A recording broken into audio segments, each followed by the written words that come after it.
It's honestly a dream, you know, to play at Triton. Let's just hope I can, you know, make it last. No expectations. My expectation is just to perform and that's it. I just play. If I lose, I lose. If I win, I win. I don't care. The only expectation I have of myself is that I'm going to play to my best ability and see what happens.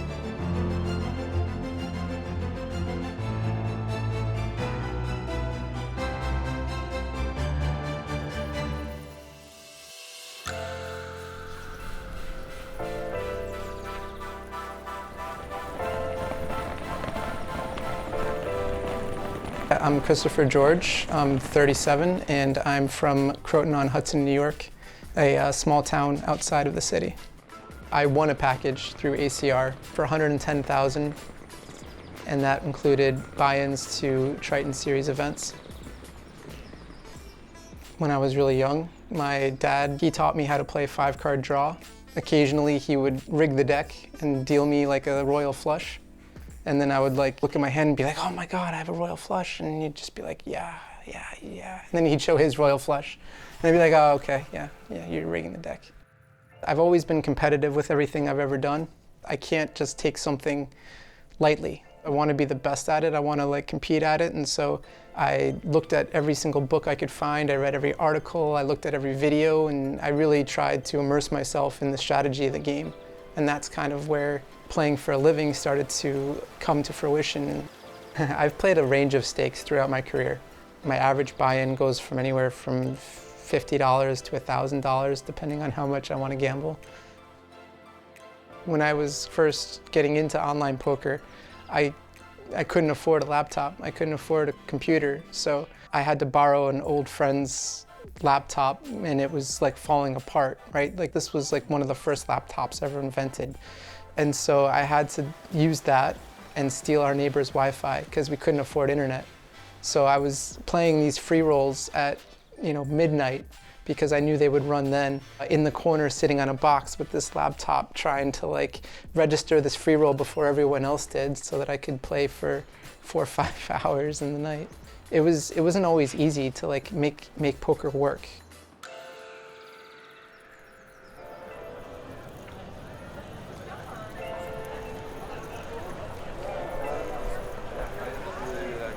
Where is my stack? You switched tables. Don't worry. I took it. This is not your stuff. How is your name pronounced? It's like Fox in English. It's like in Germany it's Fuchs. Fox. It's almost Fox. Tom Fox. Fox. I'm Enrico. I'm from Italy. I'm 30 and I am a high-stakes tournament player. I started playing poker when I was around 18. Because I loved it. I saw it on TV. I tried to play it with my friend and I loved it. So I tried to play online and I was keeping loving it, and after it became my profession, my job. I never really worked one day in my life. When you love your job, you're not working, right? From tournament players, I'm kind of an exception because I made all the steps perfectly. So I started the average buy-in 1 with €100. Then I got to average buy-in 2, then 5, like always in bankroll management. And I always, every year, raise up a little bit the average buy-in. Until now I play 1.5, 2K, I don't know, it depends from the moment. No, I very progressively never level down. Our 2 contestants make their debut at the Triton High Roller Series tournament in Monte Carlo, starting with a $25K buy-in, a price tag both players dodged by winning all-inclusive packages through ACR. For one of them, a 6-figure payday awaits, and a chance to make history. ACR held a competition for their Stormers, which is their version of an online poker team that supports ACR and streams on Twitch. When I won this, it's kind of like a feeling of like, oh, it actually happened, because you're always daydreaming about winning a tournament. You're always thinking in the back of your mind, like, this could be my tournament. So, you know, in poker, there's luck.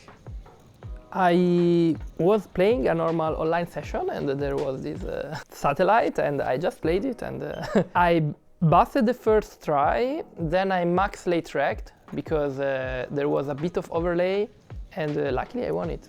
With the package I got the 110k in buy-ins to the tournaments that I want here, and the travel paid and the hotel paid.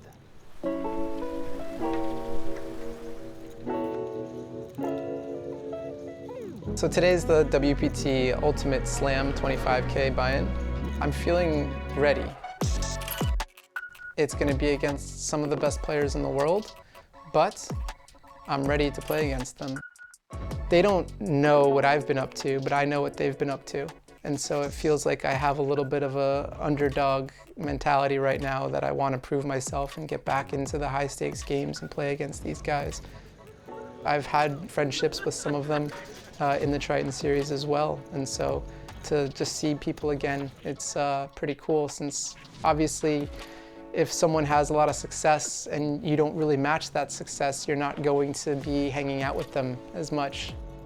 I wasn't as successful as a lot of my peers, and so it kind of put a strain on friendships in that they went on to do some big things and I kind of got left in the dust. Now that, you know, I'm back, I got a little bit of a chip on my shoulder. So I defended the big blinds when I had about 35 bigs with ace-4 suited against middle position open. Flop came ace-7-4 rainbow, and it went check-check. On the turn came an offsuit jack. I led out for a bit more than pot, and the player moved all in for the rest of my stack. I snap called, he had ace-king, so pretty much a cooler on a board like that, and I got lucky to double up. My plan is always just to be patient, just to wait for my cards and play them the best that I can.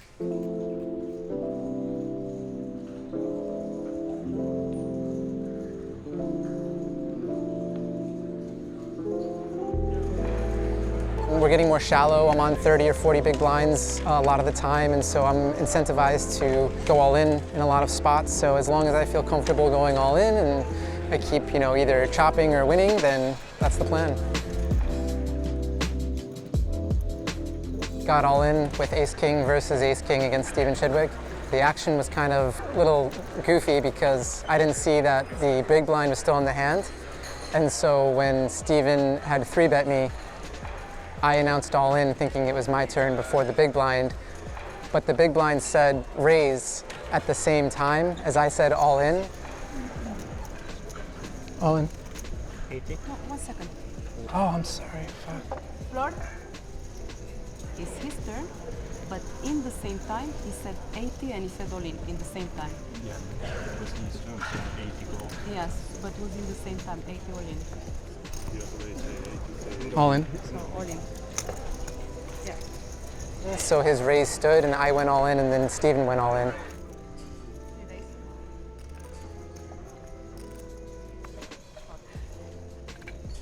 And we both had ace-king chop the pot, but I don't know what happens if I don't accidentally say all in a little too early. Sorry, I didn't. The action probably goes the same way, and just one of those spots where it was good. So I had queens, 3-bet, I think, out of position, and my opponent just jammed with ace-5 suited. I just had an easy call. That wasn't too hard of a decision. I think it was like 30 or 40 bigs that I had.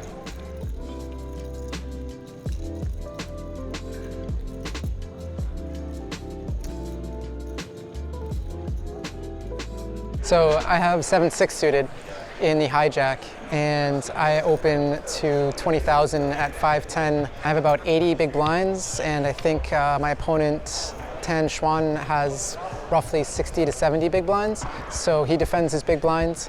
Flop comes king, queen, queen. There's about 40,000 in the pot. I bet 10,000. This is just a board that I'm gonna bet a lot. He calls.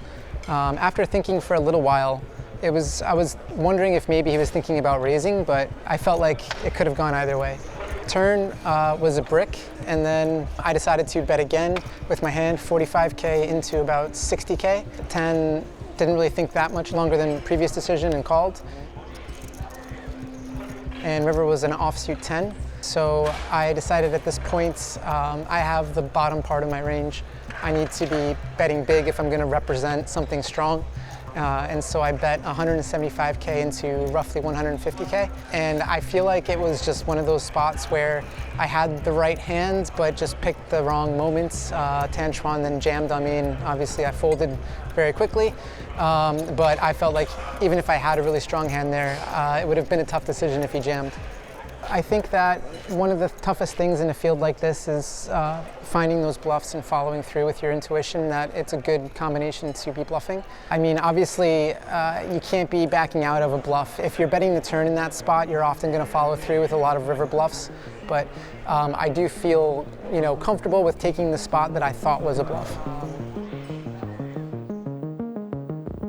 I don't really ever feel doubt at the table, but I feel doubt off the table for sure. Throughout my career, I've gone broke many times, and I've always kind of felt like I'm gonna make it eventually, but there was times in my career where I was doubting, okay, could I get back to the high stakes? Could I stay at the high stakes? Do I have what it takes to compete with a lot of these other guys who, sometimes seem naturally talented or very intelligent? And, it's hard to sometimes think, yeah, I could beat that guy, even though he's probably one of the best poker players in the world, but that's what you have to do.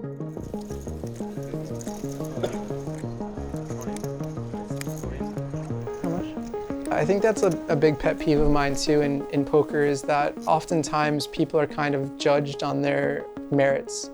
They're judged on like how many trophies they have, or tournament wins, or if they're the most successful person on TV. But the reality is it's all behind the scenes. It's all the work that you've put in. It's all of the time and effort that is paid off. In terms of even just becoming a professional poker player in today's climate isn't easy. And that in itself is a success. Right? The fact that I'm just even here being able to play the Triton Series and give myself this opportunity, I already feel a sense of success in that way. I got dealt ace-jack offsuit in the hijack, and I opened to 30K at 10-15, and the big blind jams, they had me covered. I think they had like 60 big blinds effective, so a pretty big stack. And I had a total of roughly 22, 23 big blinds, which is really threshold for a decision with ace-jack offsuit. I decided to call. I actually misread what the big blind was, because looking at the screen that announces the next blinds, I thought it was the next blinds, which would have been a 20K big blind. So that would have effectively put me at under 20 bigs, which I think would have been an easy call. But even though I misread the board with the big blind, it still was a fine call. 10 is good for both. Game. Oh, yeah, I just thought that was a 20K big blind decision, not a 15.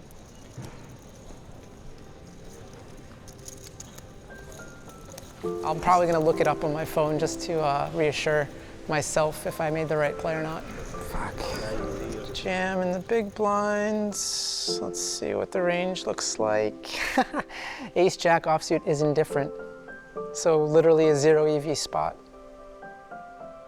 I can't be mad at that.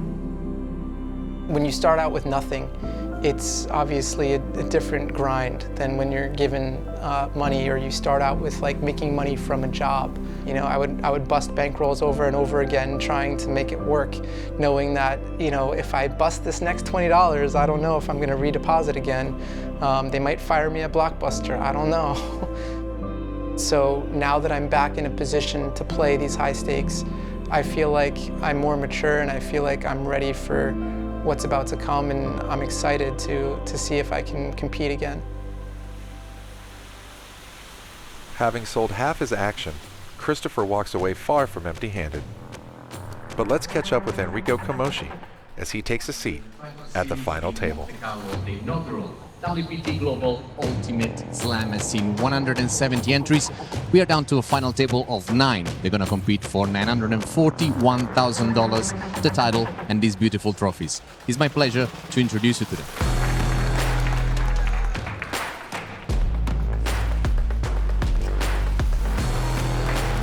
I think we are at a point that mindset it doesn't matter that much. What I mean is we are already screwed because people who are here are already selected multiple times before to arrive here.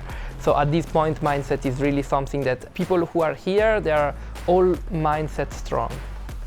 I'm down to 3 big blind. I was drawing that a lot before, so now with 3 big blind, yeah, I have a very easy decision with ace-3 and I go all in.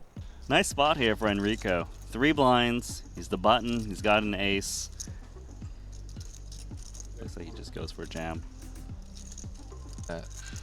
In a weird way, Alex is incentivized to keep Enrico alive. Ryan is going to call. Not really surprised. I think small blind has very good odds to call, so I expect him to call wide. I expected this to happen often. The flop is very good for me. That's one of the best flop I can see, of course, without hitting a pair. Nice texture.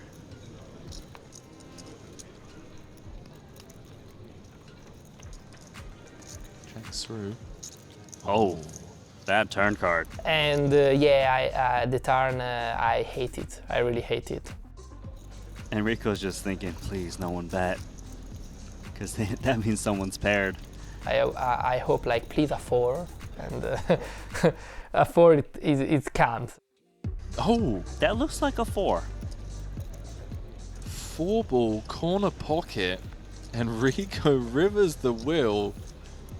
And he's going to triple up to 2.5 million and he is right back in this fight. EnricoCamosci.com. Okay? Head on over. Alright? I think I won. Yeah, I think you did. There it is. The triple up and then some. Wanted me to bust, eh? Now I double up. 4, I don't know. Do I deserve this? I'm not sure. Konakov's on 8 bigs, Sutla on 6. 1.3 million. He puts half of his stack out there. It's a really common thing that most of the players are doing, and this is because in case of 2 players going all in, you can fold your hand. It's like, yeah, I'm going all in, yes, but if 2 players is all in, I will just fold and I will probably get a pay jump more. And I have a hand that is not drawing dead, but almost against 2 tight ranges call, right? So that's the logic behind it. He's cruising up nicely if he can get through one more opponent. She does. Enrico. We might have to visit the website. We're back.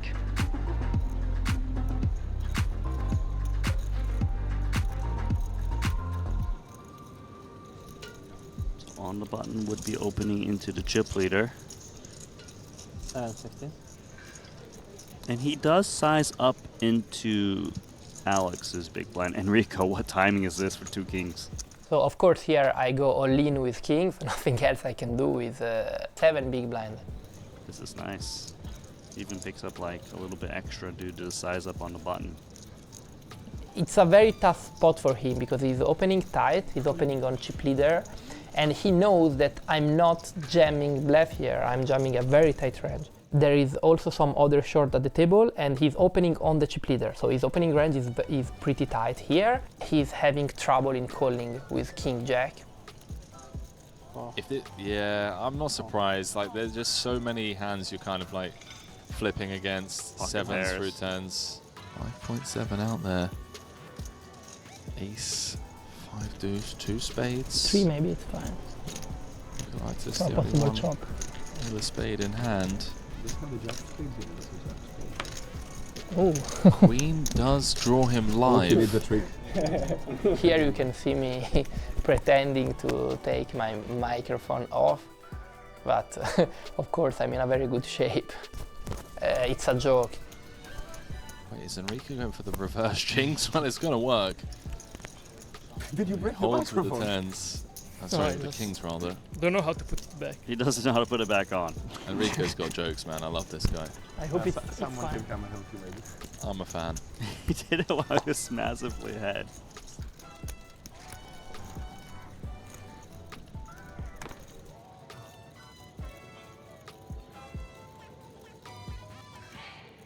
Enrico's seat draw, Randy, not ideal. You have Theologia's direct left.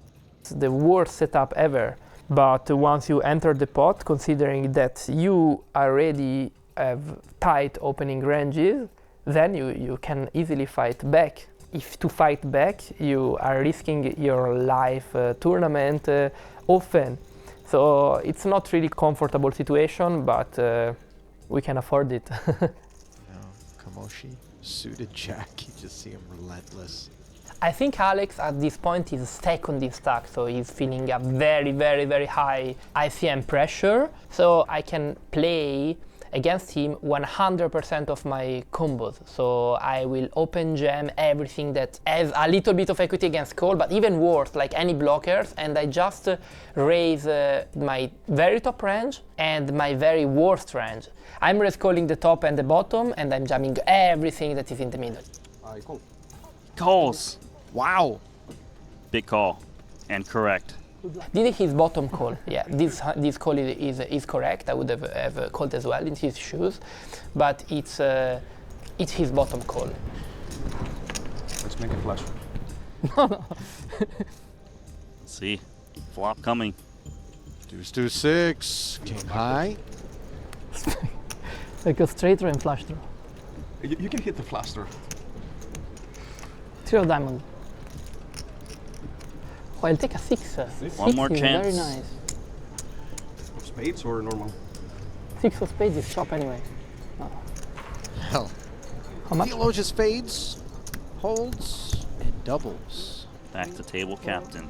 5, 6, 2, 20, 75. You try to give me more.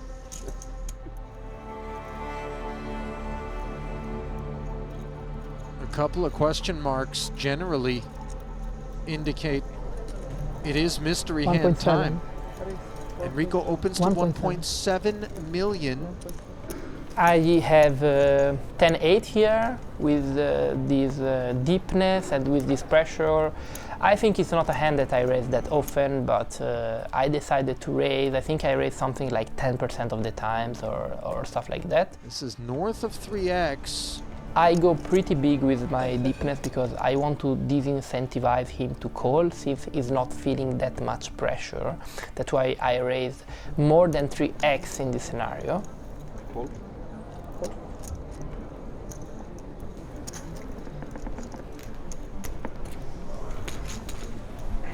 So to the flop we will go.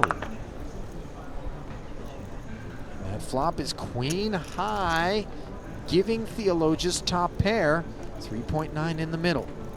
This feels pretty nutted for Alex, hitting top pair in this spot.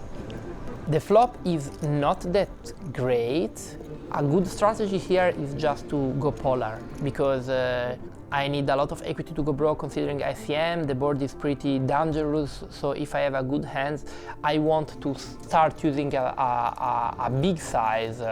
But specifically with my combo that doesn't have that much equity, I decide to use a small size. Unclear whether or not he's got some reference point that he's utilizing as a randomizer in these sorts of spots, but whatever it is that brought him to this decision, here we are. Alex makes the call, nothing else he can do, especially against a polar range. Then the ace on the turn, it looks a decent card to me because I have some strong aces in my range while he's not having that many because he's jamming them pre-flop, some of them, and is not calling on the flop some others. So the ace is actually good, but at the same time he has also high cards that eat this kind of board. He can have some king high with vector here that improved. 1.5 comes in from Enrico. I decide to bet, and I bet a small size here. The reason why I don't jam is his range is full of strong hands. Normally it's a scenario when the range are both full of good hands where we want to use small sizes. Also because I don't have that many hands that need protection, it can make sense to go lean on the turn with hands like Queen Jack, for example, with strong hands that needs protection, or with some monster draw. But of course this is not the case with my hand that has not enough equity. The river is a 4, and I have 10-8 without any heart. I think here, considering how the range are at this point, it's very important not to have a heart in my bluffing range on the river, because I'm blocking his combos that is doing call and then for the river. And in the same time is good not to have a king, because if I have a king, I'm blocking some of his combo that is doing call and then for the river. So now I have the perfect bluff in this scenario. I didn't bluff something which is not optimal. I just choose the best bluff that I could have in my range, and I just went for it. He is going to push almost all of it. This is just sick.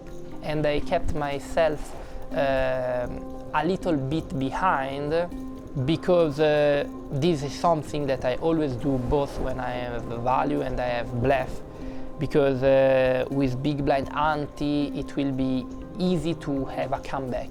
You know, Theologus has been dragged into this spot courtesy of Camosci. I'm not feeling pressure, like I feel confident about my play, and when I feel confident about my plays, I don't even have heartbeat. I was very, very relaxed. When you play a spot that you are not sure about it, that you are maybe choosing a combo that you are, doing something that it could be a big mistake or whatever, in that case, I would have a lot of heartbeat. But now I don't have any heartbeat because I feel confident about my play. So I just lay down and do the thing that I do all the time and just wait. His hands, I understand that it can be thick to understand to call or not, but considering how the range are, considering how I'm bluffing, the 9 of heart is actually not that bad to call, because I said before I would give up the hearts on the river with so much defined ranges. So he has a very good hands to call.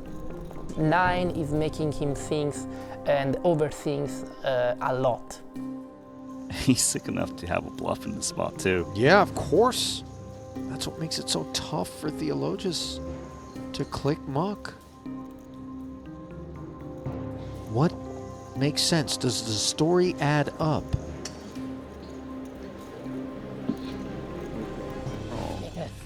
Oh my goodness. Wow. Oh my Theologus says fold, and Enrico... I love the celebration listen, too. It was an authentic elation. It wasn't designed to lay it on thick or just kind of like be that guy, but... We were being friendly all the time, joking, etc. And I didn't want to be rude. I did it in a friendly way, joking. It was bad behavior? Yeah. Sorry. Now that was really interesting for me. Did you catch that? Yeah. Enrico turned to Alex, and as many people who apply their trade online predominantly and don't do, play live, said, hey, was that bad behavior? And Alex immediately guides him into, yeah, it was. That's what I was talking about. If you're sure about your hand, you're not getting nervous. Now that he sees that I was bluffing, now he's getting nervous because he's not sure about his hand. That's the thing that we were saying before. You got to think of from Enrico's point of view, like this is a huge tournament from first Triton, made a courageous bluff. Mm-hmm. He knows he got a big hand to lay down. Like he just couldn't contain the emotion. Yeah. And you can't blame him for that. Yeah. Chip lead back in Brian Kim's hands, jamming it. Luckily, I have ace king. I really have top range, which is pretty rare. Oh, Enrico. Ace king, a spoonful of medicine for BK. The goods. I guess we call. Dominating. We can do it. Big spot. We can do it. He's feeling it. Why wouldn't he be? Biggest pot of the tournament. Yeah, he can double through Brian here. If it goes according to plan. Oh, Fun one. Sweaty little queen jack flop. No. Just wanted to double check everything, you know. After that, we know the trick. Like just. But draws here never close on this table. You know, we are like 0 out of 6. It's true. We are like 0 out of 6. Can be chasing clusters. King? Yep, they don't come. Confirmed. Let's go. I managed to go chip leader again now. You see, these kind of tournaments, fast structure in final table is like you can be chip leader, then short, then chip leader, then short. It's exactly how it works all the time, and it's exactly what it happened to me. We're going to lose the Spaniard. Wrap of the felt. GG, Roberto Perez.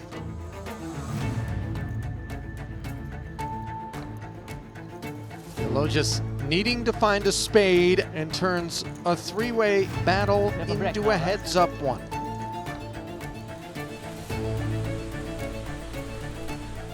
Yeah, I'm heads up. It's going good. It went. I was deep, then short, then the structure collapsed, etc. But I got very lucky, and I managed to be heads up. So what we can say now? We will do our best to gain the first trophy of Triton in the first tournament ever that I played here. Let's go.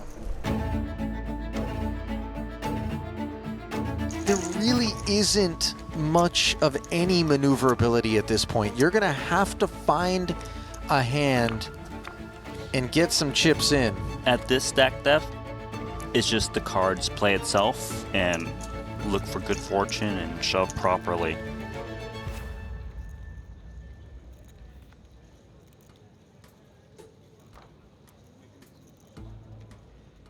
King Jack certainly going in, and Queen 7 probably has to call off because he's also put in the big blind ante. Cool. So he snaps it off. Let's go. La computer, non posso perdere con la computer.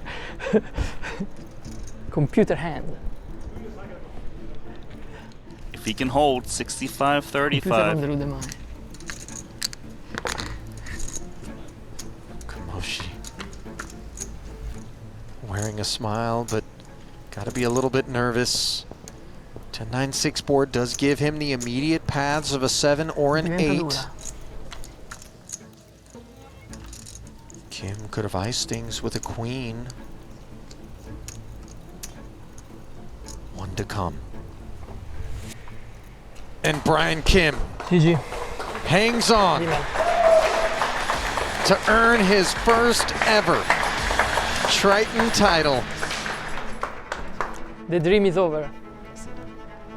GG. GG. It's fine. I mean, it's good price. I'm happy, but yeah, first play would have had a different taste completely. Like the story, I come first tournament, I do first. But anyway, we are not here for stories. We are here for money, and I took a nice prize, so I have to be happy. Now I'm a little bit sad, but tomorrow I will be happy, right? So this is my feeling now, and oh, I know how it is. It happens to me many times. It's my first experience, and for sure it's not my last one, you know?